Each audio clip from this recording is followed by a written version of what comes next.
Good evening, everyone. Welcome to another fun-packed edition of Camberley Chess Club's Tuesday evening meetings. We have a packed audience here, lots of new names. So welcome anyone who's joined for the first time, and obviously welcome to our regular gang. I guess we get different people each week, but we're building our numbers. So this is actually our 61st weekly meeting, would you believe, having started back in March 2020 with the lockdown. So we're thinking that as this has been so successful, we're going to continue it on one night of the week or one day of the week, even when we probably will be going back, hopefully on the 7th of September, to our Camberley Chess Club Tuesday normal evening. We've had lots of different guests and lots of different members presenting games, openings, endings, puzzles, all sorts of things. And I'm sure you all know we've had international masters, and we've had the UK's #1 and #2 on our meetings, who have both presented fantastic things. And those videos are available on the camberleychess.co.uk website for people to catch up on if they missed them. We do have an online membership, which is only £10, very easy to pay. You go on the Camberley website, on the home page, there's a button you can click on, and it'll take your credit card number and £10, and you'll be automatically invited to all future online meetings. And just to mention, if you do join now, you will get membership until July 2022. So don't hold back if you haven't joined. Join, and you'll get 14 months membership for the £10. So welcome, Richard, and thanks for coming on today. I think today's topic is the Grünfeld defence, fairly popular, I think.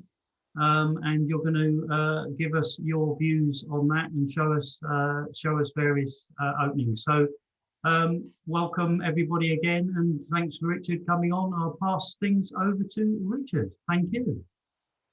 Okay, tonight I'm going to go through a couple of the Grünfeld games that I played a few years ago against some decent international masters. They're quite short games. I'll cover briefly, I'll give you a very brief potted history of hypermodern openings, particularly in relation to the Grünfeld. And if we have time at the end, I'll show you a very famous study. Okay, so as I suspect most of you are aware, but this is really for the benefit of less experienced players, classical chess decreed that white or black should occupy the center with both pawns, for e4 and d4, and support that center with knights, bishops, castle, rook to e1, and take the center with space, with a prelude to a strong attack. That's the sort of typical Victorian approach, sort of Paul Morphy, Adolf Anderson, the famous attacking players would have always gone to occupy the center. But in the 1920s, there were a group of Central European and Eastern European players who advocated a new approach called hypermodernism. Some of the famous players were Aaron Nimzowitsch, Julius Breyer, Richard Reti, Ernest Grünfeld, of course. And the Grünfeld first appeared in 1922 in the Vienna tournament, when Grünfeld essayed the Grünfeld against Alexander Alekhine, the future world champion, and he won that game. Subsequently, Alekhine did play the Grünfeld himself a few times. Throughout history, many strong players have had the Grünfeld in their repertoire. I mean, Vasily Smyslov in the 1950s was one of the earliest pioneers who played a lot of games in the Grünfeld and developed the theory. In one of the main lines, the Russian system, the system where white brings his queen out to c4 to support the two pawns on e4 and d4, his bishop g4 move was one of the main lines for many decades. I think it's fallen out of favour at the moment. Other famous practitioners were, of course, Bobby Fischer, who played at least 2 games against Spassky in the Grünfeld. I believe he lost them both. I think Karpov even played it a few times. I wasn't aware of that until I looked it up today. Famously, Garry Kasparov played the Grünfeld regularly, along with Alexei Shirov, Vishy and I think most of the strong players now, Peter Svidler, Carlsen, all those players have also played it. I'll show you the first few opening moves.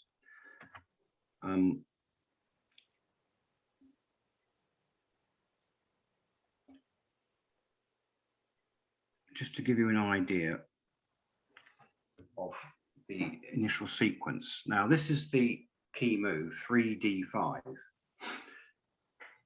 Now, white can capture this pawn now. This is called the exchange variation, and he can take the whole center with the 2 pawns abreast, which classical theory claims that gives white a huge advantage.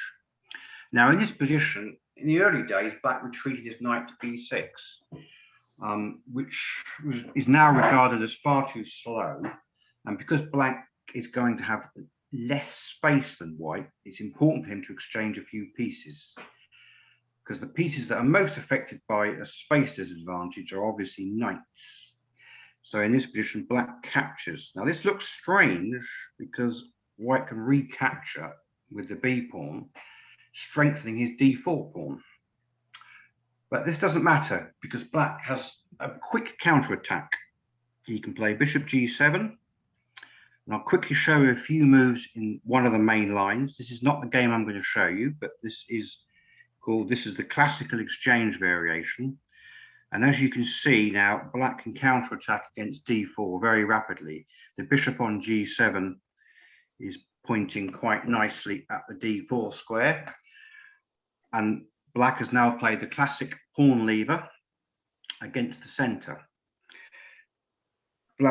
White now normally defends with a knight. Black then steps up the attack on the d4 square. And I think you can see from these opening moves the whole idea of the hypermodern openings. You give the opponent the center and then you chip away at it. You attack it particularly with fianchetto bishops and pawn levers like this typical c5 here. And you can see white's under a lot of pressure.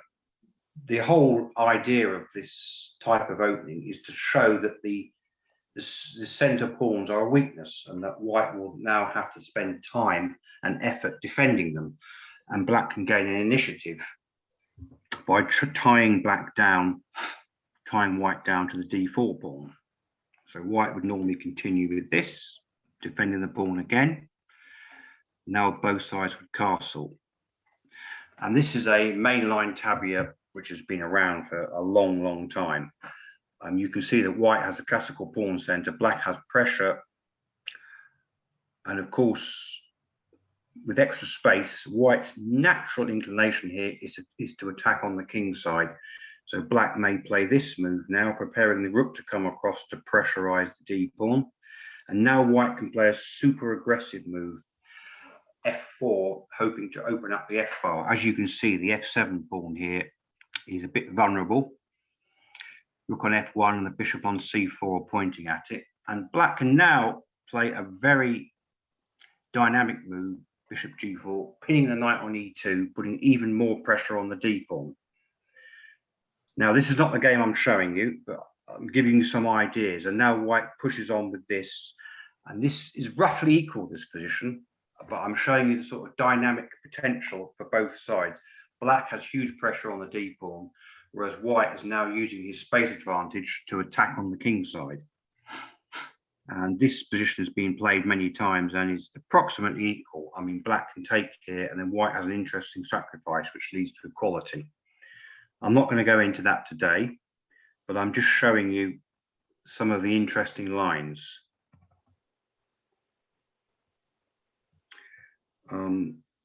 Of course, the other openings that are most obviously hypermodern openings are the King's Indian, and of course the modern defense where black opens g6, bishop g7,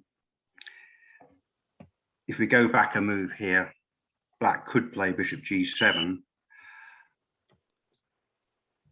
and play a King's Indian, which could transpose into lots of different systems. But this is pure hypermodern because white is now given a huge center and black then plays round the edges. He either plays on the king's side, plays e5, and then f5 and goes for a kingside attack, or sometimes black will play c5, trying to open up a long diagonal for the beautiful bishop on g7.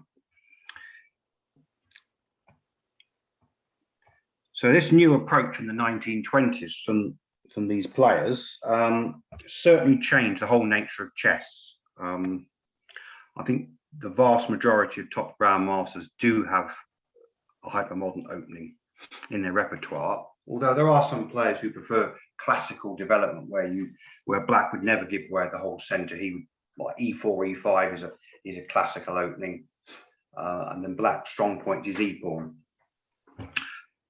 Anyway, I'll show you this game. This was played in 2002 in November in the 4NCL. White was Colin Crouch, who the late Colin Crouch, sadly, he was a decent IM. I believe he got a some GM norms. I'm not exactly sure when, but he was certainly a very strong player. And we'd had a few tussles in the Grünfeld before. We'd had one about 10 years before. So he played knight f3, black played bishop g7, the natural move, putting the fianchetto bishop on the diagonal. And now white has a huge choice here. He can play the modern exchange with c takes d5, knight takes d5, and then e4 taking the center. But Colin preferred a more solid approach. He played a line that's favored by technical players, bishop g5. And you can see the point of that move is putting huge pressure on the d pawn. It's threatening potentially bishop takes knight and then pawn takes pawn. Although strangely enough, a modern variation here is for black to castle and offer that pawn. That's come to light in the last sort of 10 or 15 years. Traditionally, in this position, black would always play knight e4, counter-attacking the black squared bishop. And that's what I'd played in a previous game against Colin, which ended up in an interesting draw. He was better, he misplayed it, then I was better, but short of time, so I took a draw. But I decided to play a different line, quite a rare line that's been discarded in the, I think, the 80s. I now play pawn takes pawn, ceding the center. It's probably not the best move. I think knight e4 is the best move, but this now looks like a sort of Queen's Gambit accepted type position, doesn't it? Except that black's already committed the bishop to a fianchetto. So in this position, white has two basic moves. There is the queen a4 check is also interesting, but obviously white can push his e-pawn one or two squares. And the nature of the game is completely different depending on which move he plays. I think personally the stronger move is e4, taking the center. I think you have to take the ball by the horns here with white and say to black, okay, I'm taking the center, you've given it to me. And then white should probably then follow up with bishop takes pawn, queen d2 and castle's queen side with a nice aggressive approach, attacking on the king's side. But Colin preferred the solid e3. The idea of that move is to put some granite on d4. In other words, to try and snuff out the bishop on g7. It's quite a common approach, and it can be quite effective if white can maintain that d4 e3 chain. Black's bishop can find it hard to get activity. But in this particular variation, it's not a very good move, for a rather strange reason. I mean, Black now played a move that looks rather odd. It looks like a beginner's move. But he played bishop e6, blocking the e-pawn. It looks odd there, but it's actually quite annoying for white because black is now threatening potentially to play something like c6 and b5, which is a kind of Slav type approach to try and keep the pawn on c4. The bishop on e6 isn't vulnerable though. I mean, white's bishop on g5, although it can be annoying in some lines with putting indirect pressure on e7, in this particular variation, it's not doing very much there. It would probably be better, almost better on c1, although I may be exaggerating there. But it stops knight g5 as well, because knight g5 would annoyingly attack black's bishop. And you'll see that in some lines, that bishop on g5 can be loose. So black now played knight d5.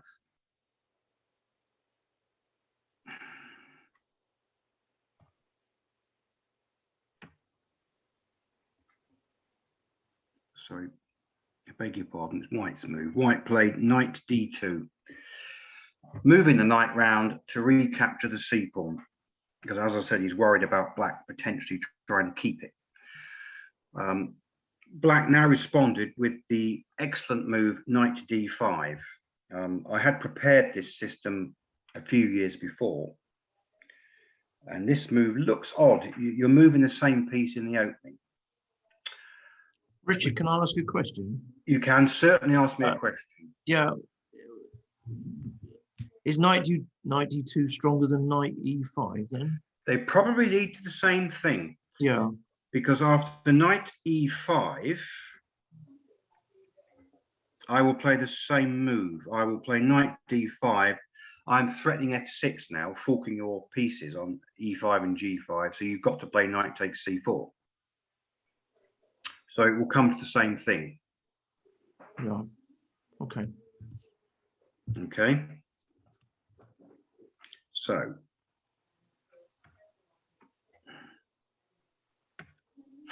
knight d5 unmasks the black squared bishop and sets a really nasty trap.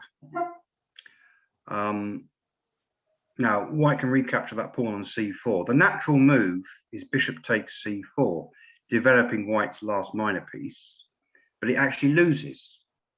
Now, can anybody see how it loses? It's rather insidious. Knight takes e3? Well, I don't believe that that does anything because the knight on c4 is defended by the bishop on f1. Yeah. Sorry, I beg your pardon, I played the wrong move. Bishop takes c4. Knight takes c3 doesn't work because knight's on it. The knight's on it. Yeah. It's a little bit more subtle. I've played this line on the internet many times and quite a few people have fallen into this. Well, I'll tell you, it's knight takes knight. Yeah, you got queen d5 coming. The queen d5 killer, forking the two pieces. Now, obviously, if knight e5, f6, forking the two minor pieces. But white does have a little trick of his own. He can try queen f3 here. Queen takes knight, queen takes pawn, threatening the brutal queen c8 checkmate and queen takes rook. But black can just totally ignore it and play knight c6. Now white has to take the rook, otherwise rook b8, he's a whole knight up. Queen takes rook check, king d7, queen b7, and rook b8. Oh dear. And white's queen is trapped. So he has to give it up. And then you have a queen and a knight for two rooks. So after queen takes rook, you were flicking queen takes pawn check first. King e2, queen c2 check, then take the queen off, and you're just a piece up. So that's quite a nice little trap. I think that would be particularly effective in a blitz game. So my opponent didn't fall for that, unfortunately. I don't think Colin knew the variation, but he obviously had the nous to avoid that one. So knight takes pawn. So white has moved that knight 3 times now. Okay, black's moved his king's knight twice, but white's lost a lot of time here. So what we play now, a typical counter-attacking move in the Grünfeld that has been mentioned already. The natural move for black is, anybody? C5. C5 screams to be played. It's a typical freeing move in many queen pawn openings, isn't it? So C5, I mean, attacking the D4 pawn, which is now under fire, and black's obviously going to follow up with knight C6. The bishop on G5 looks a little bit lonely, and I'm not sure it's doing very much. So white now, his best move is probably to play bishop E2, but if he does that, knight C6 is quite embarrassing. How do you hold the D pawn? This is quite tricky for white. He obviously can't play D takes C5 because of knight takes knight and C3 is hanging. So I suppose he could try some tricky knight B5s, I suppose. But the knight's just going to be out of play. This is actually very bad for white. In fact, black has a big advantage already. So you can see why I don't think E3 is a very good move. It looks like a natural safe move, but it's quite poor. So anyway, maybe Colin saw that. Anyway, he decided to go fishing now and play a move that I had seen before. I prepared this a couple of years before because it has been played by a few players. He played queen check, which it is an idea in the mainline exchange Grünfeld. You can play 7 queen A4 check. It's a line that top GMs have played, but in this position, I think it's totally inappropriate. It's decentralizing the queen, isn't it? So I played the natural knight move, and white followed up, I suppose, with a logical approach that's consistent. He now tried to put pressure on the pinned knight.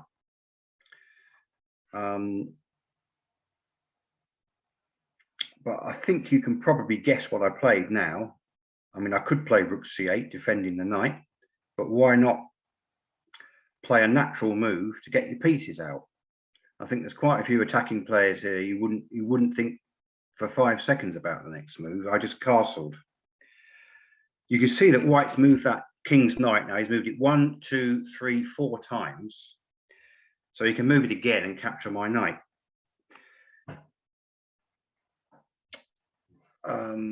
White seems to have a lack of development here, doesn't he? The bishop on G5 is hoping to have nagging pressure on E7, but it's totally irrelevant in this position. And his king's side is completely undeveloped, and the position is opening up to his horror, with his king stuck in the middle. I suppose the first move to look at here is what happens if white carries on with his plan and snaffles the pawn. This is not what happened, but I think it gets punished. This is what rook d1 was played, but I think the punishment is pretty swift after taking it. Obviously, black now smashes open the long diagonal. Bishop takes pawn is probably natural. So black gets his pawn back. And you can see the pressure now on c3 is horrific. Rook c8 is threatened, gaining yet another tempo on the queen. Queen moves, knight takes knight, pawn takes, bishop takes pawn check. Game over. I'm not sure there are any moves here for white. He might have to play something like bishop d2 and accept the loss of a pawn. Bishop d2, rook c8, queen moves, knight takes, pawn takes, bishop takes, rook takes. Black's a pawn up with a huge position.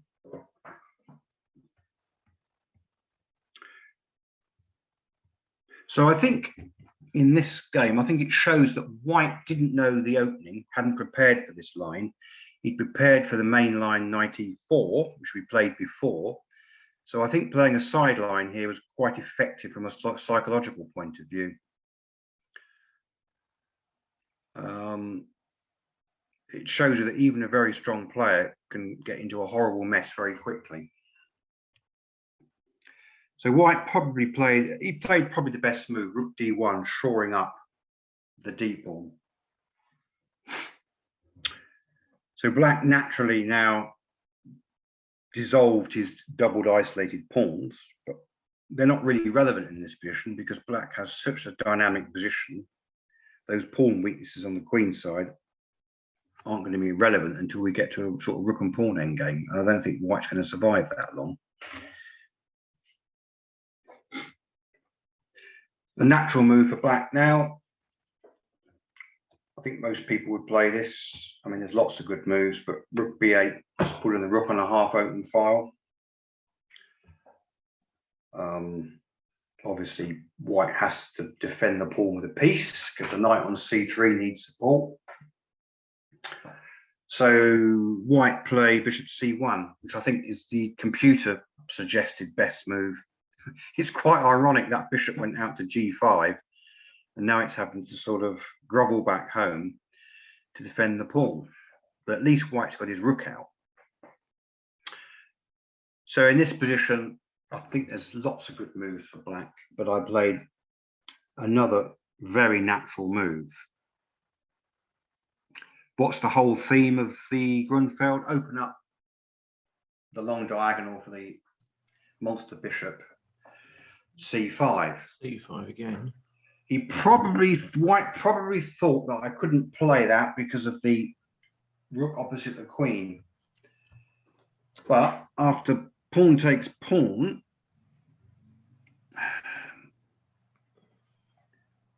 just simply knight takes knight. And if rook takes queen, knight takes queen. And both the black rooks are defending each other, so I'm a whole piece up. So of course, recapturing is hopeless. I mean, this is now just a massacre.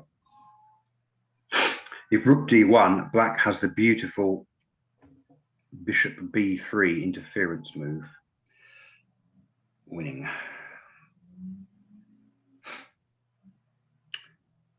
Obviously the rook. Nice.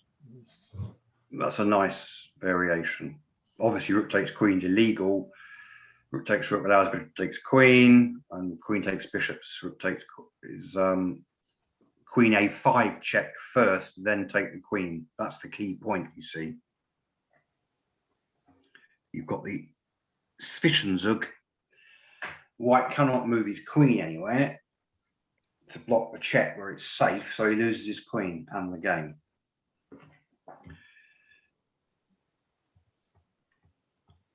I think the fundamental problem is White's lack of development, isn't it?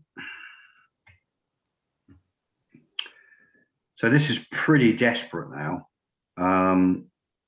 I suspect White probably should have just played bishop e2, allowing c takes d4, and he's just a pawn down with a lousy position. I'm not sure what to suggest. I suppose knight takes knight's possible, but then just queen takes knight.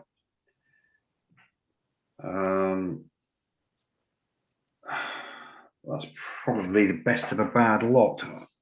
But my opponent, I think he just panicked now. He wanted to support his d pawn with a piece, so he played a very odd knight b5, hoping for pawn takes pawn, knight takes pawn. And then at least he might be able to hack the bishop off on e6 with or without bishop e2 and castles. But it's a very optimistic move because White's development is just so behind.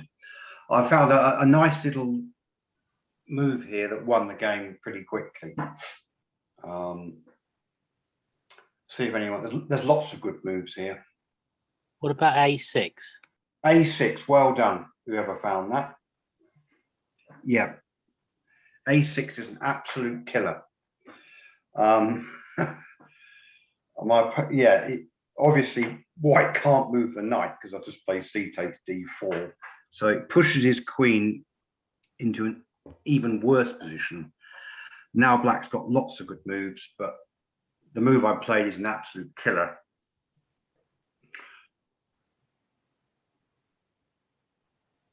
Knight b4, attacking the queen,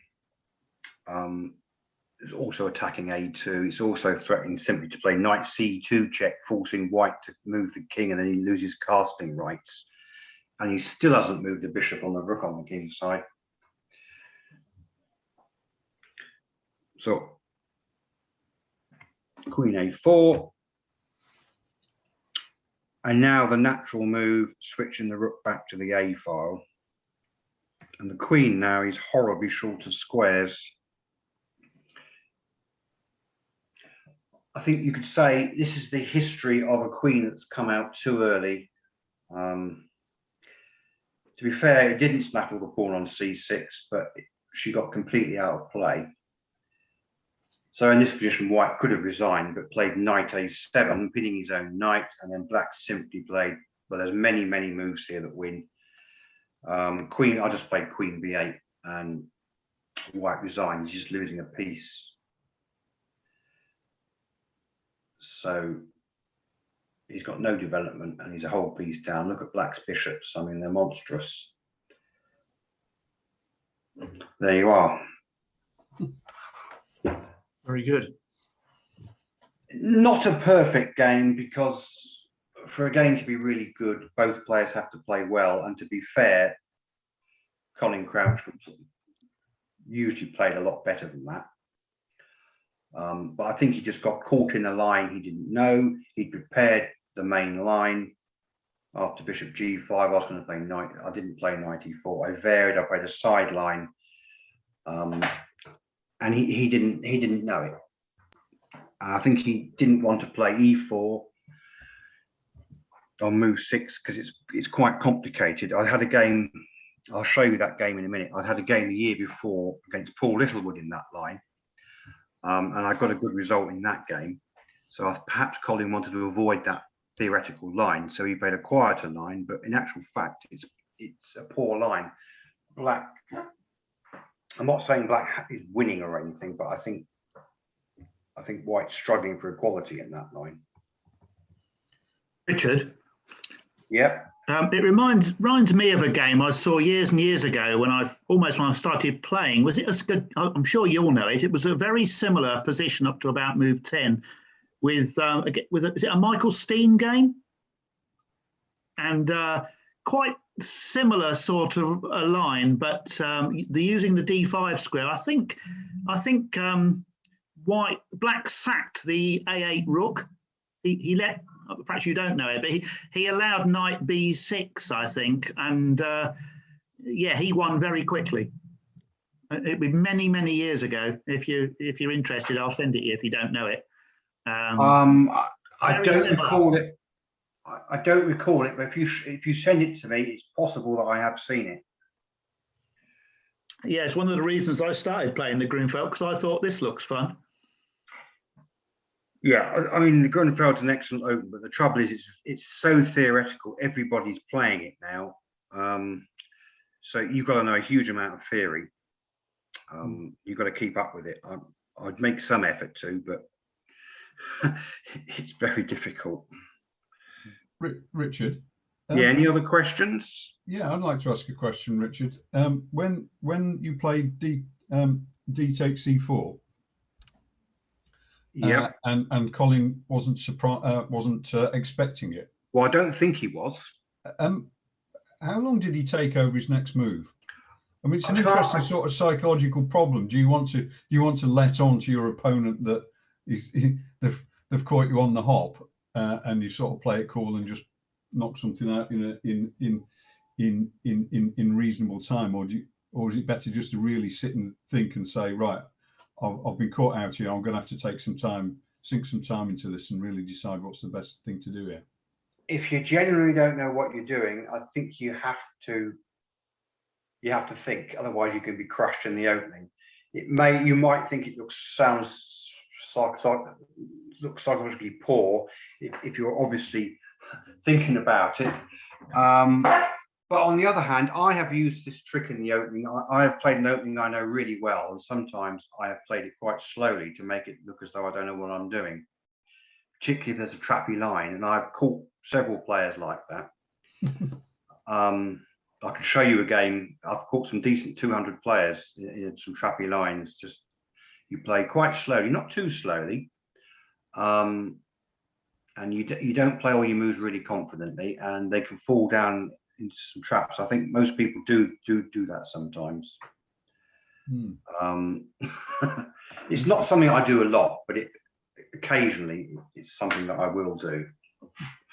But Richard, if white plays e4 here, you can't play bishop e6, can you, because of d5? Correct. I'm going to show you a game with e4 in a minute. e4 is by far the best move here. It's the only decent move. Queen a4 checks playable, then take the pawn, and you get a kind of bizarre Russian system with the bishop on committed to bishop to g5 really early, which isn't always right. So I'll show you the next game. This is not a brilliant game. There are lots of mistakes in it. But I suppose that is the nature of chess, isn't it? Right. I need to go back to what's the shortcut for go to next game? Do you know, John? No. If you click home, because you highlight. Oh yeah, okay. Load right. next game. Load next game. Here we are. That's it. Right. Who was your opponent here, Richard? Okay, this game was played a year earlier, so 2001 to 2002 season in the 4NCL against Paul Littlewood, so former British champion. Can anyone recall when he won it? But it was 24-10 at the time. Yes, in 1981. Right, well done, James. Right, so he's got quite a dynamic style. So in the same line, he played e4, which is the best move. Take the center. Now, there's an interesting line here that I believe was invented in the 70s. Black can try c5 here, d5, and then play this really super sharp b5 move. The obvious idea is obviously knight takes b5, queen a5, check, knight c3, knight takes e4 with catastrophe. This was popular for a while, but there is not a refutation, but a line. There's a move here that's not that obvious that's good for white. I'm not going to go into it now because this is a theoretical session really. But d6 here is the move here that makes this line look suspect, and it's not an obvious move to find. And maybe we can look at that on another time. I think d6. I think bishop b7 is best. Is e5 a move here as well? It probably is. I suspect, can black play b4 then, or does he simply play knight? You keep taking, don't you, after e5? Well, I might take e takes, attacking your bishop, or I might just play knight g4. I don't actually know. As I say, this is not a theoretical session now. This wasn't the game. Maybe this is another reason why Colin Crouch didn't play this line, because this is very sharp. I've never played this line, but I'd like to, but I think it's unsound if white is prepared for it. So anyway, I played a line. Now, is it Yusupov that plays it? One top GM does play this line for black. I might have to look this up, but I'm pretty sure Yusupov plays this. Bishop g4. Pinning a knight and obviously putting indirect pressure on the d pawn. So white now played the natural move. Bishop takes pawn, and black now inflicted some damage on white structure. Now you might think, can white play queen takes here? Well, he can play queen takes. It's approximate equality. I've got a line. I'll just show you briefly what happens after queen takes. It's queen takes pawn. Obviously, this is risky. Queen comes back. White now's obviously got ideas. Maybe knight b5, attacking the queen in c7 or e5. But this is just a line I looked up a while ago, suggested by the engines. This is a sort of typical thing that can happen. Sorry, the queen doesn't go there. It goes here. But you can see, obviously, white has got compensation. And black's queen is slightly embarrassed here. It's being kicked around.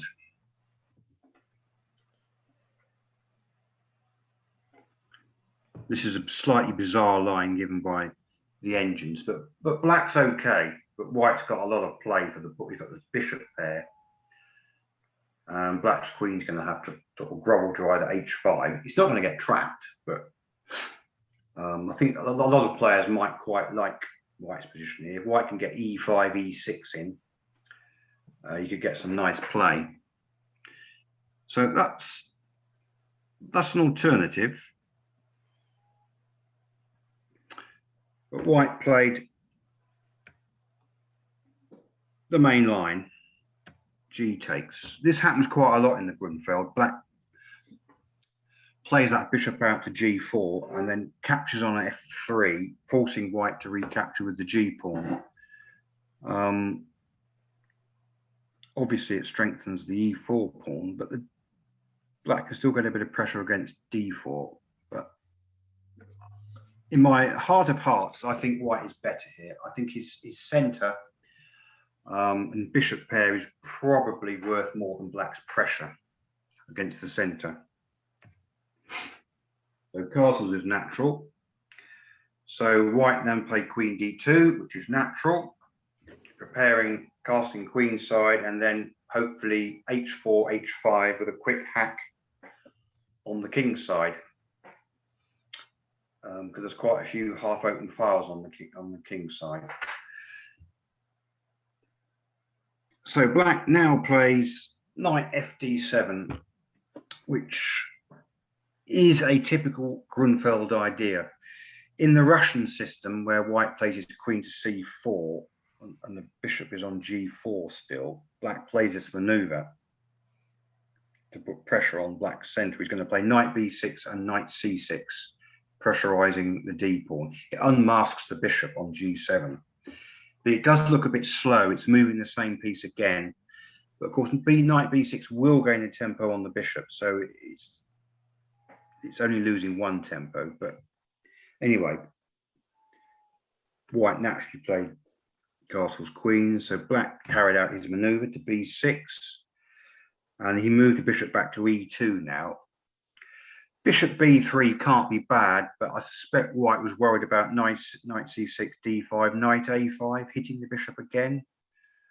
Although allowing knight takes b3, a takes isn't terrible, but he played it safe, got the bishop out of trouble. He didn't want it to be hit by either an a pawn or a knight.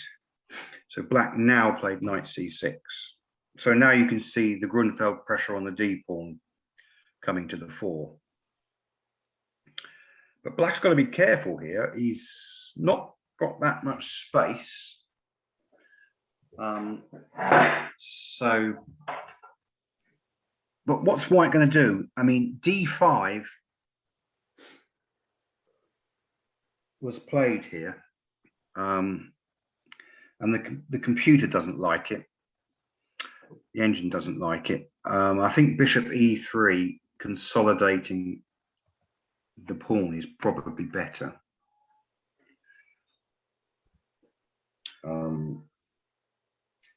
Then black plays a natural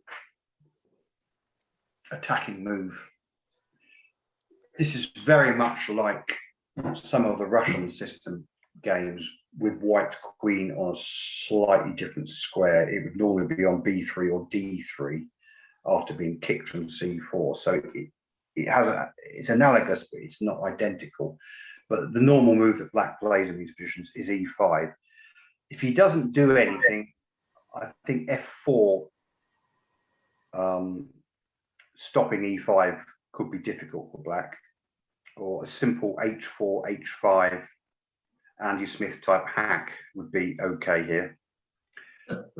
So e5 is okay for black. After, obviously, pawn takes pawn is playable. Play then goes into an ending where white has the bishop pair and a bit more space, particularly after f4, e5, but slightly mangled pawns. I think the computer seems to think it's about equal. So d5 is also possible. But now black can put his knight in on d4 on a nice juicy black square. This is a typical idea in the Grünfeld, using black square control. Bishop takes knight is not very good. Pawn takes, knight b5, then c5. Knight b5 is the best move here, removing that annoying knight. This is another typical idea from white.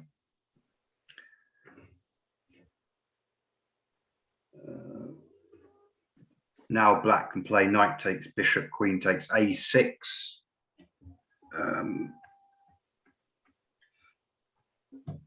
Knight c8 to bring the knight to the super blockading square, d6. The engine reckons this is equal, but I suspect white's a bit better here. The space advantage is quite pleasant. But who's to argue with the engine? I think I'd prefer to be white there, but I've played those positions with black. They're perfectly playable. So anyway, white pressed ahead with the super aggressive d5. Black, obviously, which is a mistake. d5 is definitely not the best move. Knight to d4, the natural move. This is also a King's Indian type idea, isn't it, for the King's Indian experts among you? Black can support that knight with c5 if he needs to, or chop the bishop off, but he doesn't really want to chop the bishop off unless he has to. So now white played a super aggressive move. King b1 looks sort of fairly natural in case the c file opens, but f4 was played. I think just going for a total hack, really.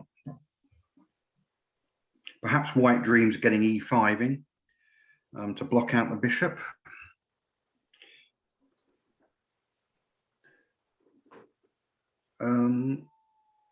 Now I played, well, what would you play now for black? I played a natural move, but the engine thought something else was better. But I think we'll look at my move because it's a natural move that most people would play here. I mean, white's king could become vulnerable. I mean, I played c6 now. Yep. Opening up the queen side and challenging white's space advantage. Richard, what about instead of f4, bishop h6? Is that possible? Yeah, I think you're right. I think maybe bishop h6, getting rid of the annoying bishop. Sorry,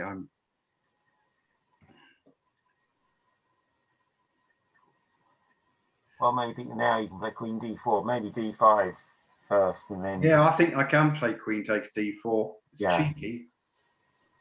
But if you play d5 and then play bishop h6. I think you're right, Andy. I think it would have been a bit more dynamic. Sorry, bishop h6. Yes, so I now have to do something about the knight.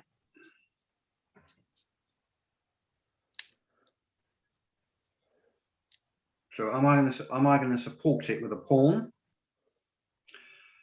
I mean, E5 is tempting here, just cementing the knight. But does H4 then start looking strong for white? Could do. Do I play? Let's have a look at H4. It does look quite strong. Right. I'm wondering whether you're probably going to play bishop takes bishop and F4, aren't you, to undermine the knight? I think what you could do, Richard, is knight E2 and knight C4. Oh yes, you're quite right. You're absolutely right. There's a tactical problem with that move.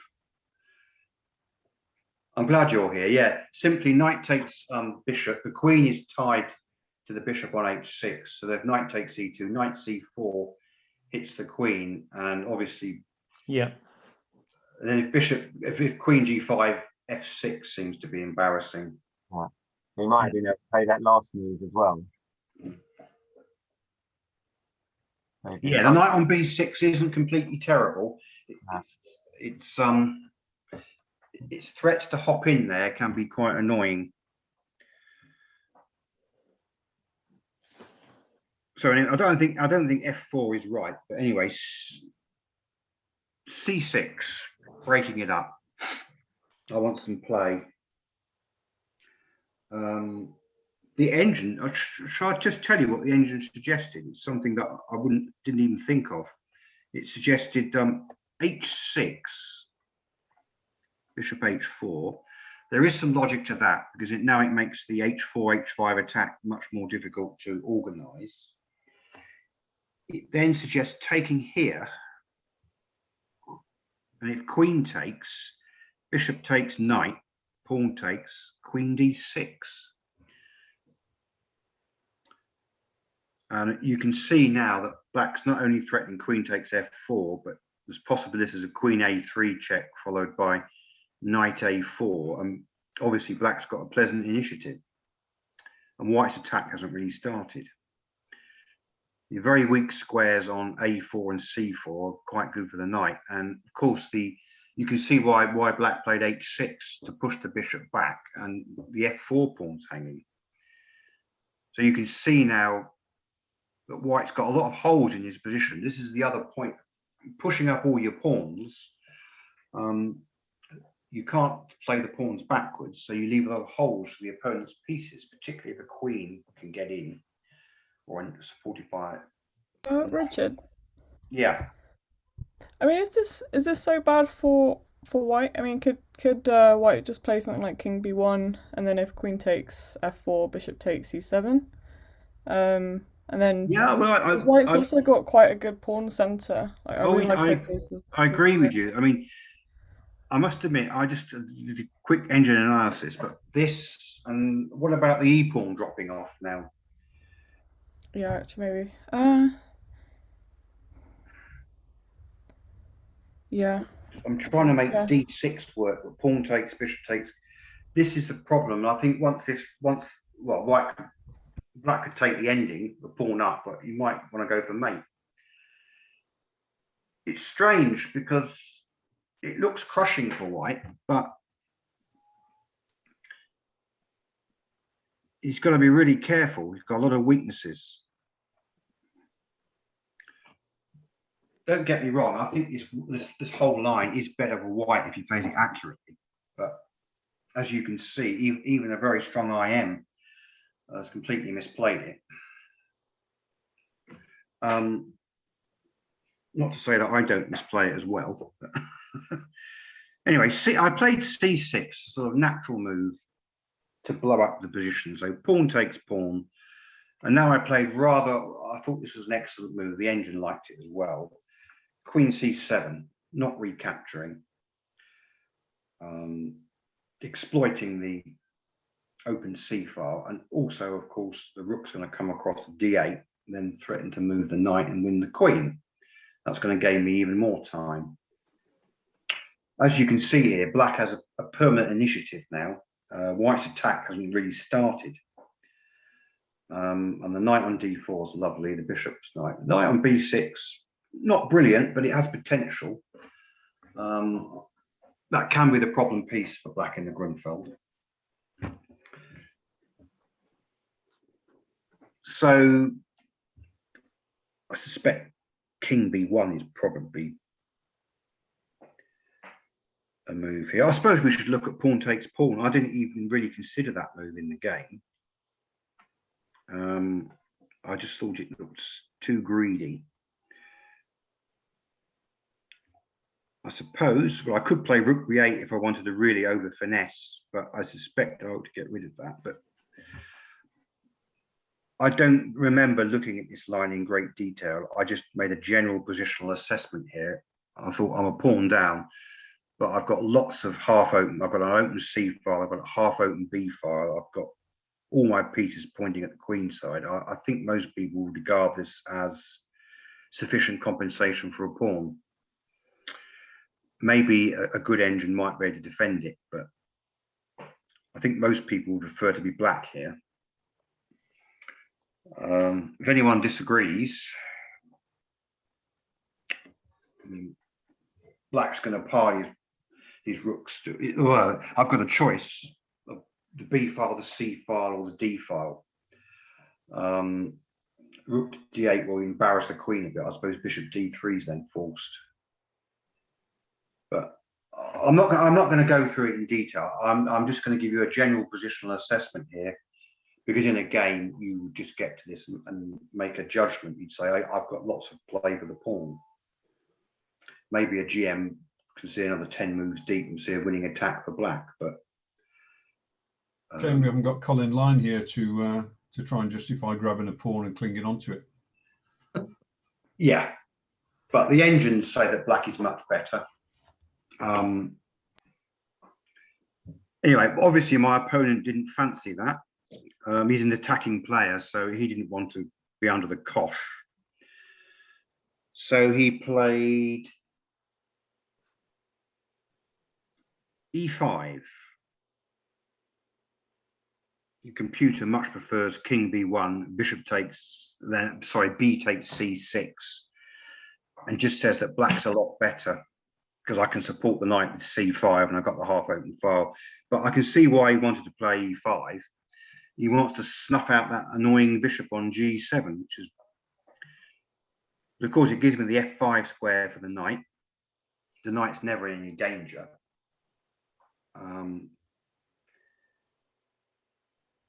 I now played rook a d8. I suspect most of you are thinking, why did I move that rook there?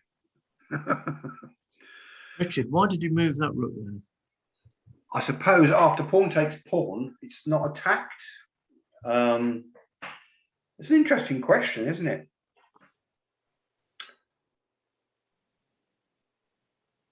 Probably the f rook's better, because I'm probably going to, but of course white doesn't have to oblige me here and open up lots of files on the queen's side.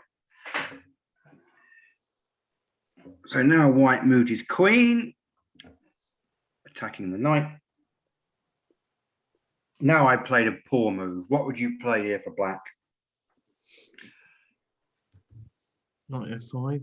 Knight f5. Knight f5 is the first move the engine comes up with, and it gives black a clear advantage. I played the poor, positionally poor, knight takes bishop check, giving up a good knight for an okay bishop. Too much respect for the two bishops, perhaps. I do prefer the bishop pair, I must admit, but in this position, white's bishops aren't, I'm not saying they're bad pieces, but they're not any better than the knights. So knight takes bishop was a bit of a Lemon? Lemon, yeah. I've given it a dubious. I don't think many people here would have played that move. I'll just show you. How is white going to keep his black squared bishop after knight f5? Well, that's a very good point. It's almost trapped. Yeah. Yes, this is the point that I didn't appreciate at the time. You're quite right, Tony. H6 is going to be rather embarrassing. Well, Queen H3 is the move the engine comes up with. And now it says that F6 and H6 are both excellent. I mean, H6 is obviously good. I mean, that bishop on H4 is looking rather forlorn, isn't it? The manky pawns on F4 and F2 aren't helping it. And now black can just, I could recapture the pawn. But the engine comes up with this, says, is that, oh yeah, that's a nice tactic. Knight D5, it says clear plus. Because if knight takes knight, rook takes knight, rook takes rook, queen takes pawn check. King moves, queen takes rook, and I'm also attacking the rook. And so knight D5 is a beautiful tactic. Threatening knight takes F4, threatening knight takes C3, smashing up white's king. Well, in fact, knight takes F4, is it? I mean, bishop G3 defends the pawn, but then allows knight takes B takes C3, and that's horrendous. So, and of course, I missed that tactic. And you're quite right, Tony. Why I didn't play that move. But Richard, in that previous position, sorry, what was wrong with rook takes D5 instead? Right, When the knight was on D5. Okay, yeah, don't. So queen here, kick this back. Rook takes rook, allows rook takes rook, knight takes rook, queen takes pawn check, and the rook on H1's hanging. Good point. Computers don't miss things like that, do they? I didn't see it. Yeah. And once I recapture, I suppose white's still in the game. But the queen's tied to defending that grotty bishop. And of course, queen E4 check and queen takes pawn is quite good. And then once that F pawn goes, the E pawn goes. And then once that bishop's breathing fire, white is dead. So, yeah.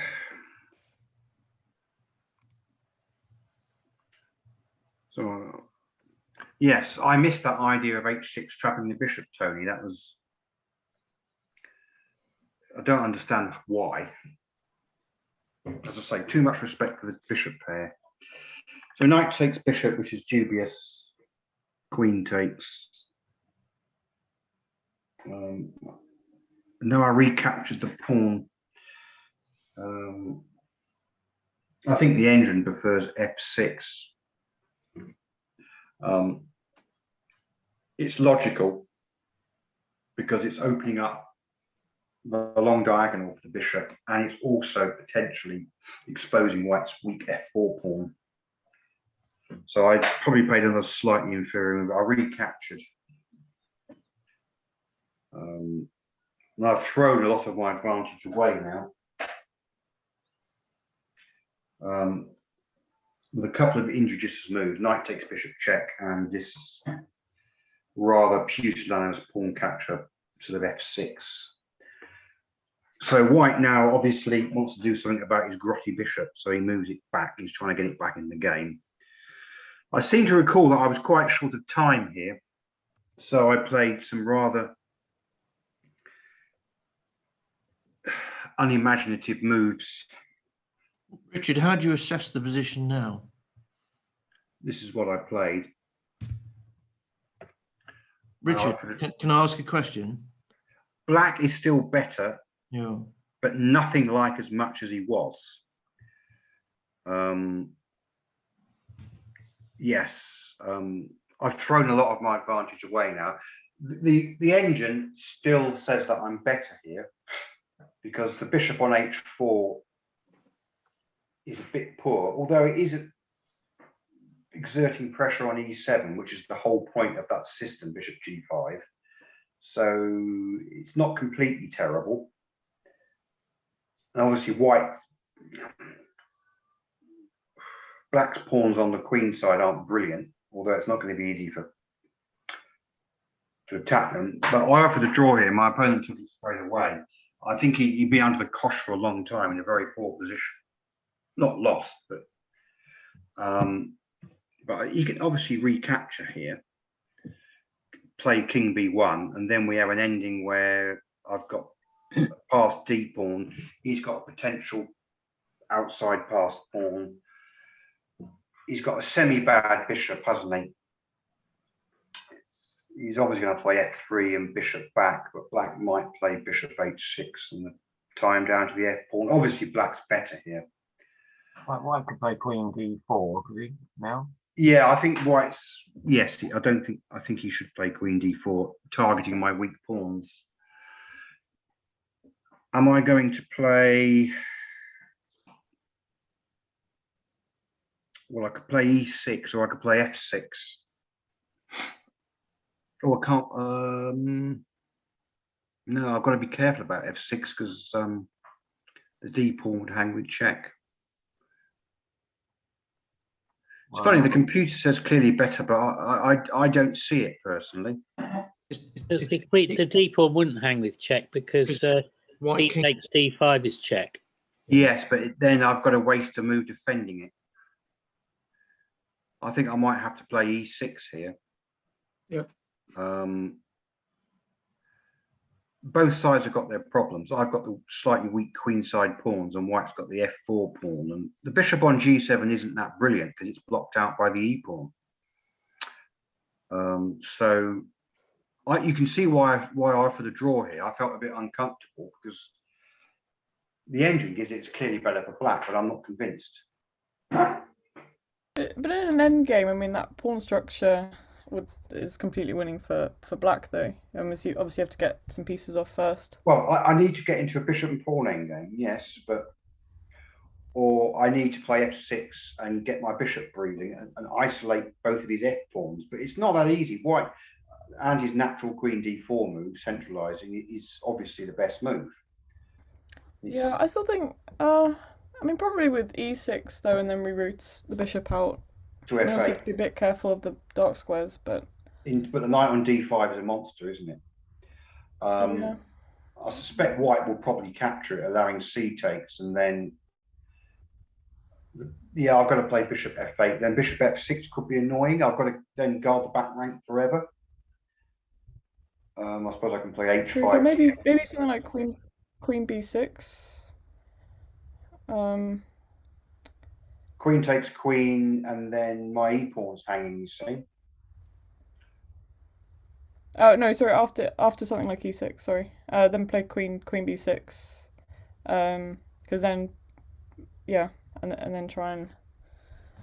I've got to be careful though, because in the ending, my queen side's quite vulnerable, and his king's very close to it. My pieces on the king side are a long way from the action.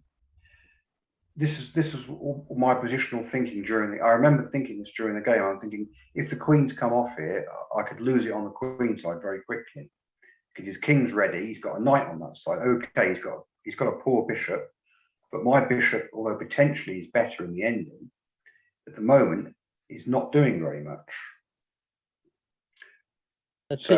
Could you try bishop h6? Yeah, he might then play. He could just play. Can he play bishop g5 in some lines, or could he just play bishop g3 and say? You see, he might be happy to hold the f pawn with his rotten bishop and march his king up on the queen side if I take the queens off. I think taking the queens off is bad for me because his king is so active. I think I need to keep the queens on. But the thing is, if you go bishop h6, then you can try something like queen b6 because the bishop's no longer hitting e7. True. He might then still play queen takes queen though. And if pawn takes, knight takes, knight, pawn takes, you can then start pushing. He play a4, b4, and he has a very strong outside pass pawn which would win the game. Possibly, yeah. So that you can see why there were several reasons why for the draw. Good draw. I chickened out. Andy would say I've chickened out, but on the other hand, I had less time than my opponent, and I'd thrown away what I knew was a good position. I didn't realise how good at the time, but I knew I was a lot better. I'm sure Paul Little would have found problems for me, even if I played the best knight f5. But you can see that I've thrown away a large proportion of my advantage, and it's all about the tide. the tide's turning in the game, isn't it? It's all about, is it Jonathan Rowson in his book talks about key moments in the game. It's all about trends in the game. Has anyone read his book, The Seven Deadly Sins? I've read his sister book, Chess and Zebras. Yeah, yeah, he does talk about that. Yeah, it's momentum, isn't it? It talks about momentum and trends in the game. Yeah. The trend has gone against me because I've thrown away a large proportion of my advantage. I was also behind on the clock, playing a decent player, so I chickened out with a draw. I'm still better here, probably, but I couldn't see how to prosecute that advantage easily. That was the key point. It's no use having a theoretical advantage or a suspicion that you're better if you can't come up with a good plan. Which is why sometimes analysing with engines blindly can be very dangerous, because people just use them to go down a line, get an assessment saying this is much better for white or better. But unless you analyse it in great depth, sometimes you don't fully understand why. You might go through some tactical lines with the engine, but it doesn't always show you all the positional ideas. So I'm not saying don't use engines to help you improve your game. Of course, everyone has to, but use them wisely. You push them down the lines that you want to look at sometimes, that you want to check out. You're suspicious, that you think that might be an improvement. Richard, yeah. We normally have a 5-minute break about now, so that's fine. That's fine. Is now a good time to have a 5? Yes, it is an excellent. Sorry, I've gone over. Yes, that's okay. Okay, I'm now going to show. I'm going to show a famous study. Now, some of you have seen this before, I'm absolutely sure. I've demoed it at Crowform when we had face-to-face meetings all those years ago. But this is by Leopold Mitrofanov, who was born in 1932 in Leningrad, which is now obviously St. Petersburg.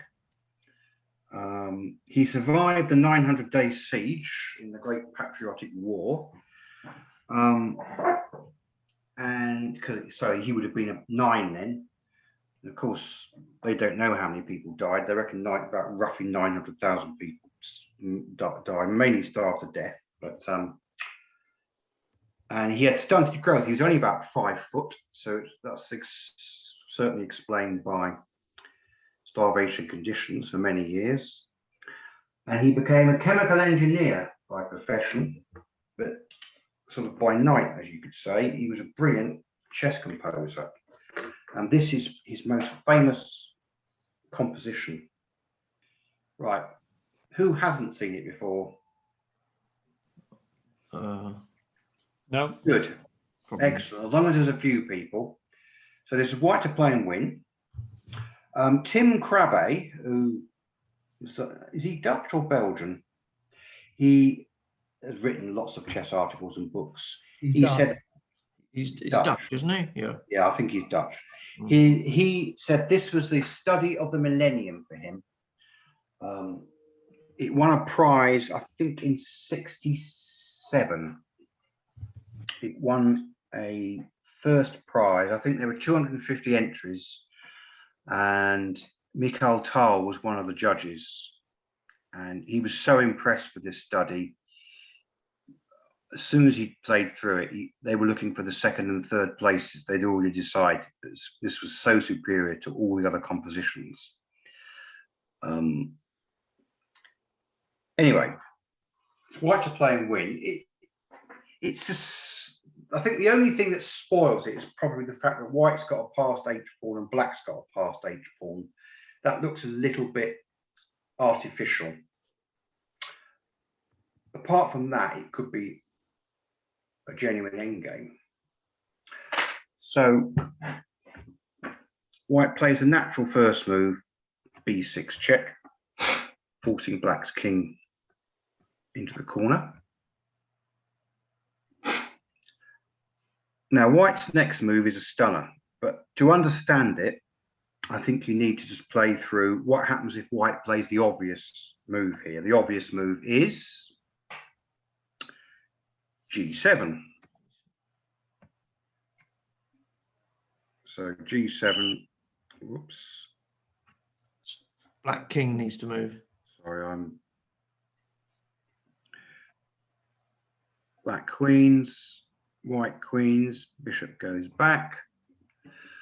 Now, unfortunately for white, b7 check, king a7 leads nowhere because queen c5 mate's not available because the queen's on the wrong square. a7 just allows a series of checks from the queen. Queen a1 check. And I'm not going to prove it to you, but there's a perpetual. You could check it with your engine, but I think you can just see that check, the rook a4 check, queen e1 check. There's so many checks. The knight on e5 stops the king going to c6 to escape, and the bishop on b8 stops the king going to d6. So there's an easy perpetual. So white plays the stunning move rook e1, preventing black from queening, but also blocking the first rank, which is the key point. So knight takes rook, falls g7, queens, queens, bishop b8. So this is all fairly forced. That knight on e1 plays a key part, not only because it blocks a line, but you'll see why later. So how's white going to progress here? Well, he's got to do something quickly because black's simply going to move that e1 knight and then move his queen in with a load of checks. So it's got to be something pretty brutal. And I can see a nice brutal move. Anyone got a suggestion? Queen c8. A7. B7 is king. A7. Yeah, A7 threatening a couple of brutal checkmates. So a good study must have good counterplay. I mean, so far, apart from the two rook e1 blocking the first line, it's been fairly prosaic. I mean, rook e1 isn't prosaic, but this looks as though white's just going to checkmate next move. But black has some super strong counterplay now. Knight to c6 check, which looks in some ways rather foolish. It's giving another piece away. But I think you can see here that white must take it. King a6 is no good because of queen f1 checkmate. King to b5. Well, black's got lots of moves. He could play knight takes a7 check or queen f1 check. So white has to take it.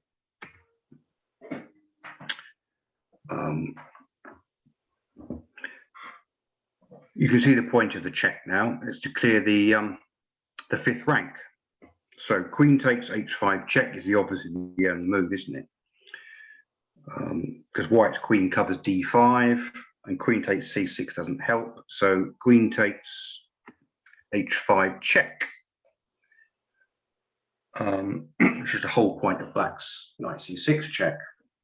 Now the obvious move here for white is king a6, threatening multiple mates, but unfortunately queen e2 check coming round the back, and king a5, and then lots of checks, queen e5 check, queen d2 check. They all draw. Black has a perpetual.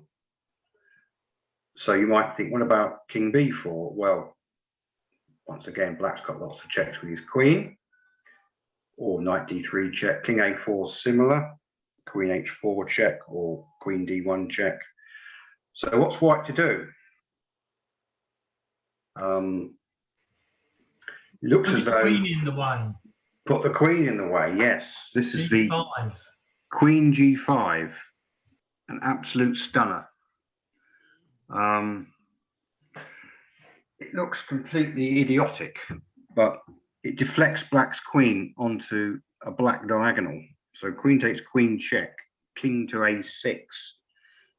And suddenly, oh, black hasn't got any checks on the white diagonals. In fact, in this position, that's the only square for the black queen where black doesn't have a check that at least draws. In fact, he'd win because he could play a check, king a5, bishop takes a7. So that's the only square that black loses on for his queen. So white is obviously now threatening b7 checkmate, pretty brutal. So what's black going to do? Well, bishop takes a7.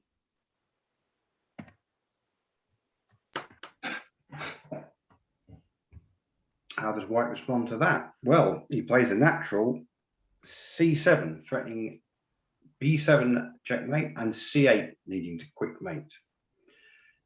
So what's black going to do now? He's got no good defense. His queen's on a terrible square, and the fact that he's got two minor pieces costs him the game, because queen a5 checks the only possible defense here. King takes. Now, if black didn't have the bishop on a7, he could play king b7 now, blockading the pawns and bring the knight back before white can move his king round to d7. But of course, king b7 now is hopeless because of pawn takes bishop, and the black king can't offer two pawns. If the knight wasn't on e1, bishop takes b6 check, king takes b6 would be stalemate. So now you see the double point of that knight on e1. Not only does it block the first line to stop the queen checks, it also prevents a stalemate defense. So black's best move here is, well, he can resign, but king b7, bishop takes pawn check, king takes, and it's mate. Or king b7, pawn takes and wins. That's unbelievable, isn't it? What about bishop? Well, one of the GMs that saw the game, saw the study after queen, I think it was Udasing or somebody, he said, "What do you mean giving away the queen with check? How can that be any good?" And suddenly it dawned on him. It's just such a star move. Now there is some history about that. Apparently it was anticipated. There was another earlier study I read that had a similar idea. So it wasn't completely original, but obviously it was in a totally new setting. And I think the rookie one, blocking the line sack, is very pretty as well. So there you are. Did you like it? Yeah. Richard, I think there's just one sort of little point. If you play king a7, obviously you can't play queen, you can't promote to a queen, can you? Because it's stalemate. Well, there's a knight on e1, you see. Yeah, so that, yeah. That's the whole point, you see. Yeah. Because black has two minor pieces at the end, he loses. They're actually a burden to him. It's very pretty. That's one of my favourite studies. There's also another brilliant one by Leopold Mitrofanov, which I might show next time. It's got an absolutely brilliant third move in it that you would just never think of. When was that study formulated, Richard? 1967. So clearly before computers. So how long do you think it took him to formulate that? That is what I'd like to know. I don't know. I mean, it must have taken him days or weeks almost. It would have taken him probably years. Now, in this position, the original study had the knight on g2 on f3, and it was unsound. None of the tourney judges spotted it, and it wasn't spotted for many, many years. And then somebody found this brilliant defense for black. It's like a study-like defense to get a draw. So the knight was moved to g2 as a correction, and now it's totally sound. There was some absolutely ridiculous perpetual with the bishop and two knights that it was something that was as good as the main study,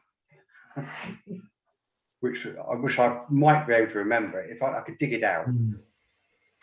A lot of people think these sort of endgame puzzle studies are not relevant because they're not real games. But I've found, and we've had a lot of these on our calls, on our Zoom meetings, it's fascinating because it makes you think about all the things you need to think about in a game instead of just thinking logically or what you normally do. You've got to check everything. Well, Boris Gelfand, who's written a lot of endgame books, he's a great fan of studies, not problems. Does everyone know the difference between a study and a problem? Problems are sort of mating a set number of moves, mating 2, 3, 4, for example, or a helpmate or a selfmate. A study is a white to play and win or white to play and draw. And as I said at the start, because white's got an H4 on H5 and black's got an H4 and H2, that looks unnatural. So it looks as though it's slightly contrived, which it is. But many studies, particularly those of Richard Reti, they are game-like positions. You know, the famous one where white's king's on H8, the white pawn is on C6, black's pawn is on H5, and black's king is on A6. There's only 4 pieces on the board, but white draws with the amazing king G7. That is useful in games because in king and pawn endgames, the king doesn't have to go in a straight line. There's lots of shoulder barging in king and pawn endgames where you move your king along a diagonal to shoulder barge the other king away. As I was saying, Boris Gelfand is a great fan. He says it increases your imagination, which is exactly what you said, Martin. It gives you ideas for endgames. Richard, if the study wasn't sound when the knight was on F3, that means that if after rook E1, black doesn't take the rook. Otherwise, we get the same position. So there must be a different refutation. Yeah, let's see if I can remember it. I've got to set the position up. It's something like B6, king back. Yes, rook E1. Perhaps black plays. I think he might play his knight to. We haven't got it on the board, so you need to get it on the board. Tell you what, I'll sort it out for next time I do a talk. It's monumentally complicated, but you'll never remember it, surely. Oh, there's a perpetual with the bishop, with the 2 knights and the bishop.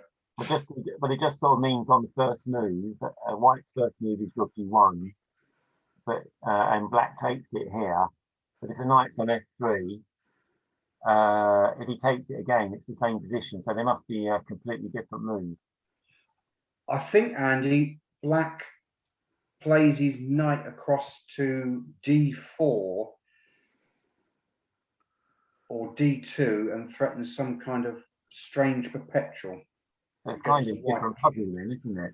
Almost. It's a completely different puzzle then. I'll dig it out. If people are interested, I'll send the original study with the refutation, which is as good as the study. Send it to us, Richard, and we'll stick it on the website article about this particular meeting. Yeah, of course, Mark is obviously very familiar with being the studies expert, but I'm sure he's shown you lots of good studies. But this is my favourite. So that's it. I finished now. Very good. Paul Sanger. Thank you, Richard. Thanks, Richard. Thank you, Richard. That was fascinating. Yeah, very good.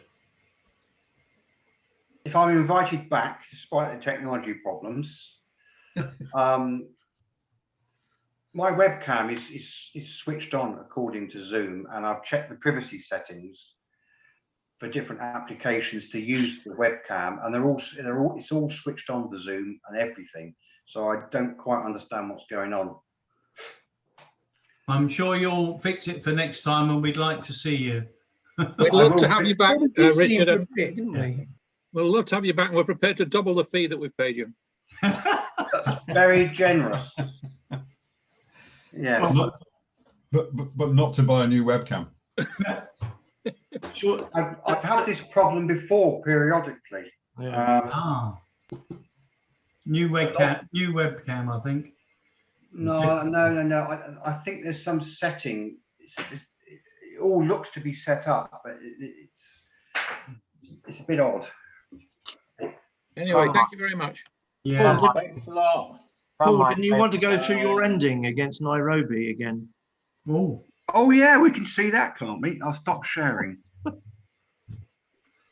Yeah, we've got another 10 minutes if people want to hang on for Paul to show us a spectacular ending, I think. It was spectacular. It's gone silent. Why is that? Is he gone? Is he left? He's got a dentist, I think. Oh, yeah, he's got a dental, some root canal work. Having suffered that, so yeah, he always rushes off for his cocoa. Well, that's strange because I'm sure I can find it in chess.com. So Yeah, get it. Yeah, let's slag him off behind his back. Let's see. Let's see if we can find this. Okay. You realise he'll plan some revenge on you, John, don't you? So. Oh, I know. It's all. That's all too easy, though, isn't it? It's all fair enough in love and war, isn't it? So play. I'll do some endings next time. Yeah. No, you're very welcome to come back. Please let us know when you can. How do we get there? So Camberley. Going to club players. Cod banana, I think we want, don't we? Cod banana. All right. Okay, let's try clubs then. Camberley. Go by clubs and members. Members. This is so easy to navigate, I find. They couldn't make it any easier. Go. And now games. Right. Scroll through about 500 since Sunday. So probably the one with the longest number of moves, isn't it? So well, it was the 6th of June, wasn't it? On the it's the 6th of June. Can you? Now you can shame him for how many games he plays. Was it D-Day? Let's have a look. 6th of June. Here we go. Is Richard still there? Huge number of moves. Here we go. This must be it. Yeah. No, is it a Nairobi game? Is Nairobi games against Kenya chess person? Not the 10-minute one. It'll be a 25, won't it? Oh yeah, Kenya chess person. 81. 81 moves. That's the one. That looks good. Right. Let's see if we can get to that somehow. Cod banana. Well, it's still got a 94% accuracy, which is not a bad number. So. Yeah, but it was accurate at the beginning. Don't click on that on the board at the right there. Oh, come! How do you get? Oh, click there. That's it. Is that a final position? Well, let's go. That looks a bit embarrassing. Let's go. We'll miss out all the stuff. Oh no! Start at the beginning, John. No, that's not. We're talking about the ending, not all this stuff. Oh. Okay. King's Indian or a Czech Benoni? It's King's Indian, I think. Indian game accelerated variation, apparently. Right. Where did the? Oh, here we go. So I think this is where we kind of left this thinking White was doing fairly well, didn't we? Mm-hmm. And this is probably true. Are you going to let Paul back in or not? He's run away for his Horlicks. Isn't there a piece going down the? So I think this is the position where we took the view that White was doing pretty well here, especially with this terrible knight on c7. Well, isn't he winning a piece? Did win a piece. Yes, he did. I can't see a way to save the piece. D6 and. Yeah, quite. Exactly. Oh, beg your pardon. Bishop F7. Yes, that's right. Still winning a piece. Yeah, it was a knight on c7 was so awful. So here's a good point to pause the video. Well, White does have some technical problems because he's got a lousy bishop. Well, yes, exactly. And his king's offside. But anyway, however, it should be winning, but I don't think it's not quite as trivial as you think. Let's fast forward a bit. So, because the knight is poorly placed. Okay. Yeah, that's a good move.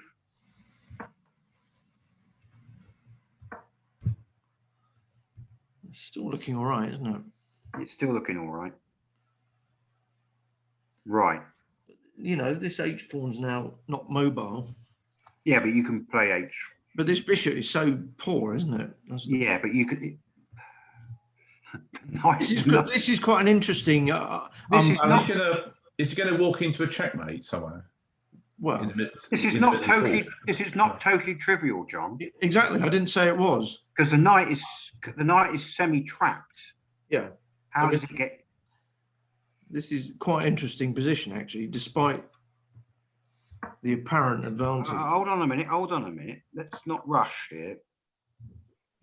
Well, unfortunately, he only had 20 minutes for the whole game. You see, I'm tempted here for white to play h4, h5 to improve that h pawn and get it up closer to the queen square.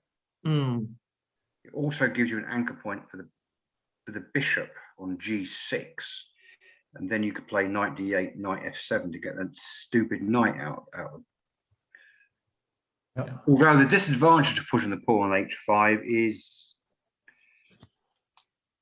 to get to the base of the pawn chain is more difficult. But yeah, I quite like h4, h5. Mm. Anyway, let's see what happens.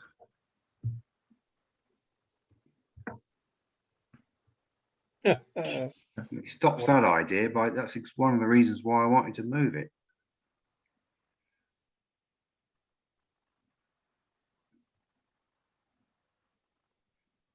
I think h4, h5 would have stopped that, but never mind. Yeah. And the other question is, what is White's plan here? Can you sacrifice tonight on a5 at some point if you need to? It wouldn't win at the moment. Not at the moment, but it's in the long term. But long term, if Black's king strays, I suppose this is. But White's got no entry squares, has he? No, yeah. Well, I didn't like it. Yeah. Yeah. Well, knight there. The black bishop is coming in.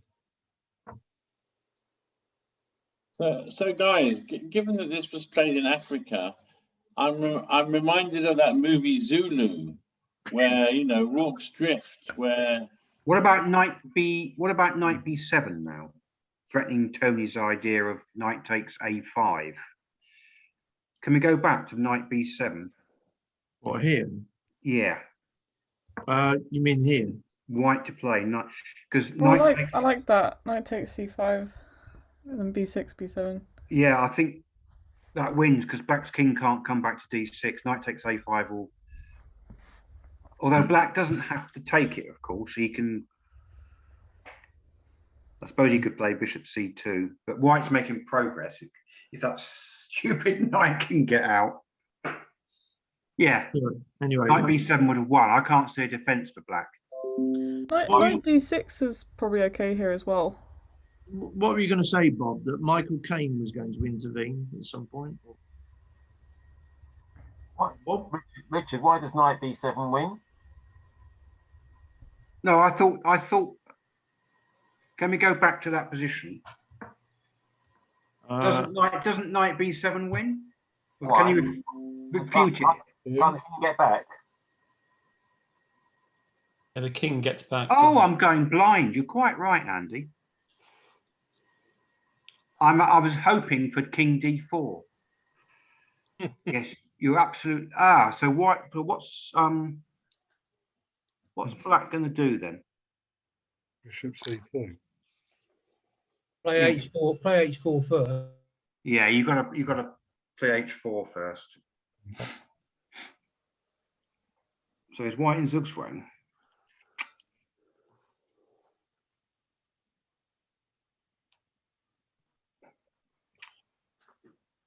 It doesn't win, does it? Black threatening bishop c2, is he? That would be annoying, yes. I knew White should have played h4 when he could, but no, this is no good. You're quite right.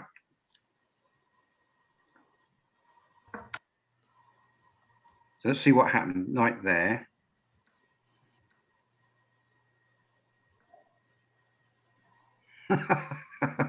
Well, White can't win now. I don't think. Can he? How can he get in?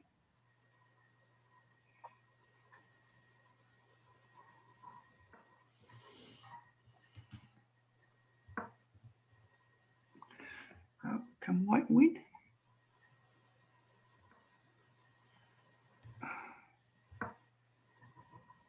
See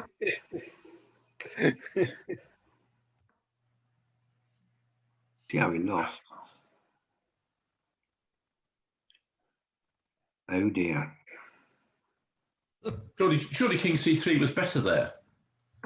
Yeah, I think it was. Yeah, keep the king boxed in. Yeah. You know, bishop E4, bishop B1 later if necessary. Yeah, king C3 would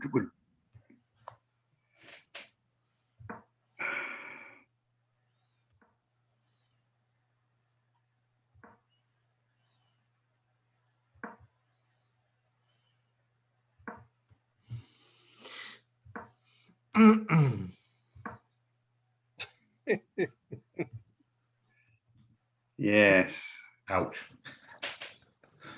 Well,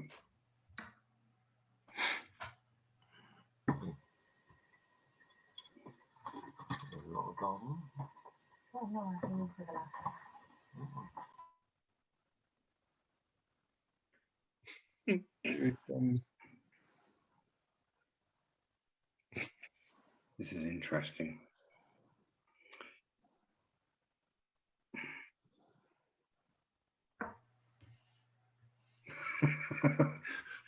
What?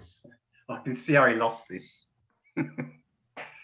One shouldn't laugh, but swapping the knight off was not. I can't see how much time Paul's got here. Paul's got 450 and oh right, so it's still got. his opponent's got 149. Yeah, so. I can see his opponent's time, but not his. So. Yeah, his is in black. Yeah, it's off the bottom of my screen though. So Yeah, fair enough. Ouch. This is the stuff of nightmares, really.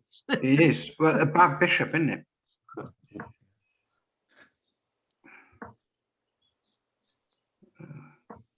Pink.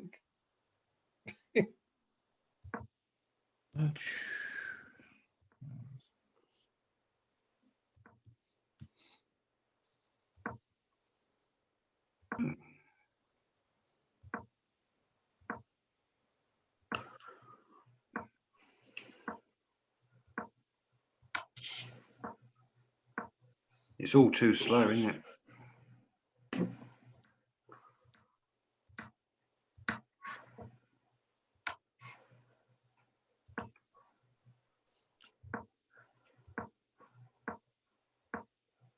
Wait a minute, you should move the bishop. And no more moves were recorded. Oh, I'll go back a couple of moves. Go back. For where? Back. Still losing though. Doesn't no. It's still hopeless. Yeah, it's lost. It's just the king's too far away. Yeah. I wanted actually, I know it's going back a bit, but if you click on move 45. Yeah, let's go right. Around here. I Yeah. don't want to go into too much detail, but was knight d6 an improvement after king e5? Because you do lose the because you have got bishop to e4, but I think you can just ignore it. You mean here? Keep the knight. Yeah, hit the G pawn. Then you're hitting the G pawn because you have got bishop e4 here, which obviously where bishop takes, king takes, knight, and then you're kind of in the same sort of position. But what about the H? Go something about the H pawn first. Oh yeah, That's quite critical. That's got to be resolved. So how's Black going to resolve that? You've got to play H takes G, haven't you? Yeah. H takes G then. No, can White play? King takes. Yeah. What about King takes? King takes. So I think this is good for White. It looks tasty, doesn't it? This has got a bishop F5 check. King takes G5. Bishop takes knight. Bishop takes bishop. I don't mind that king on pawn game. Sorry to be a pain, but in that sequence, could Black play F3 as a deflection move somewhere in that? I think the bishop gets back. In here. Can you go back and move it? Go back and move try earlier. Try it earlier. Yeah. Yeah. At this juncture. Right. F3. So.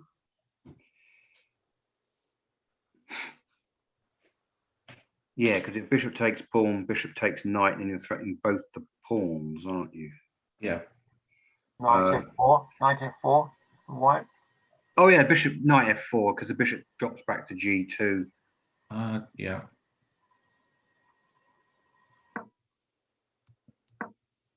It's just not quite. Instead of white. f3. Yeah, right. Yeah. Bishop f1.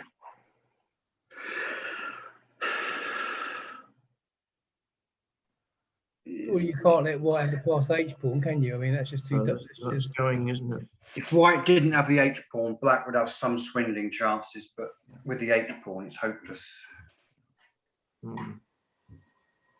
Oh well, interesting ending though.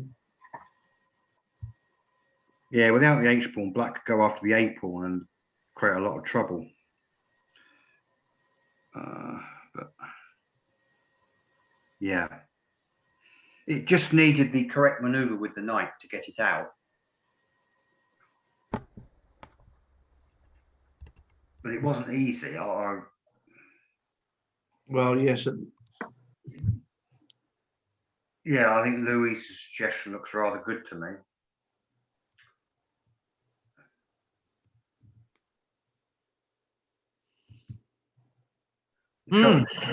Okay, well, Paul will be delighted to. It's a natural move, isn't it? You're improving the knight. You're getting it out of its hole.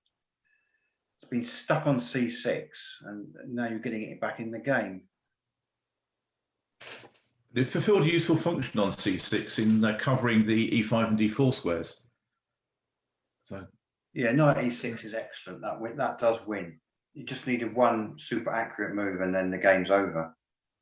But maybe it was Paul Dev's down to his increment or something.